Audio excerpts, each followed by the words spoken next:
అంటే చిన్నతనంలోనే మీకు సమాజం పట్ల ఒక ఉద్యమం చేయాలనే ఆలోచన ఎట్లా వచ్చింది? యాక్చువల్లీ నేను ఐఏఎస్ ఐపీఎస్ కావాలి. నేను స్కూల్లో ఫస్ట్ ర్యాంకు, హాస్టల్లో డిస్ట్రిక్ట్ ఫస్ట్. అంటే దేశాన్ని మొత్తం ఇటువైపు చూసేలా చేసిన కొంతమంది, ములాయం సింగ్ కావచ్చు, పులందేవి కావచ్చు, అలాగే ఒక అంబేద్కర్, కాంశీరామ్, అంబేద్కర్ వారసుడైన కాంశీరామ్ కావచ్చు, అలాంటి వాళ్ళతో మీకు ఎలాంటి స్నేహం ఏర్పడింది? ఎలా మీరు వాళ్ళతో జర్నీ చేసే అవకాశం వచ్చింది? ఎందుకు మనమే బాధపడుతున్నాం, ఇది అసలు కారణం ఏందని అంటే కులం అనేది తెలుసుకున్నాం. ఎవరి వాటా వాళ్ళకు రావాలనేది నేను నిర్ణయం చేసుకున్నాను. సగం వాటా ఉన్న బీసీలకు అన్ని రంగాల్లో అవకాశాలు రావాలనేది అక్కడ బీజం పడ్డది. ఎందుకు మీరు అప్పుడే బీఎస్పీ జెండా ఎత్తుకొని ఈ రాష్ట్రానికి ఒక అధ్యక్షుడిగా అయ్యి, ఈ రాష్ట్రంలో బీఎస్పీ పరంగా మీరు బీసీలను, బహుజన సంఘాలను, బహుజన ప్రజలను ఎన్నుకేసుకొని రాజకీయం నడిపేయలేకపోయారు? అప్పుడు ఉమ్మడి ఆంధ్రప్రదేశ్లో అంటే ఇక్కడ ఉన్న నాయకత్వం ఎందుకో అక్కడ తప్పిదం, రాజకీయ చారిత్రాత్మకమైన తప్పిదం జరిగింది. కాబట్టి ఆ పార్టీ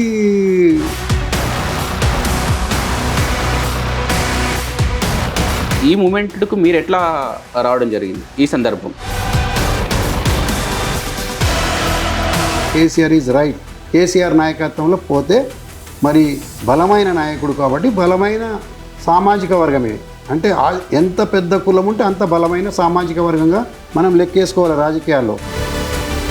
ముఖ్యంగా ఇక్కడ జగ్గారెడ్డి అనేవాడు ఈరోజు చెప్తున్నాడు, నేను కేసీఆర్కి ఏం తెలియదని. కేసీఆర్ కాదు, నువ్వేడు ఉన్నావు అనేది ఇక్కడ సంగారెడ్డి ప్రజలు అడుగుతున్నారు. జగ్గారెడ్డి అసలు ఈయన ఎక్కడ ఉన్నాడు?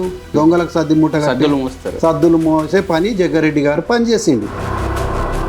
ఆయనకు మానవ విలువలు లేదా ప్రజాస్వామ్య విలువలు ఉంటే ఆయన రాజీనామా వేసి ఇంట్లో కూర్చోవాలి. యాక్టివ్గా పనిచేసి మీరు ఎంతో కష్టపడిన ఈ తరుణంలో మీకు ఎమ్మెల్సీ వచ్చినట్టే వచ్చి చేజారిపోయింది.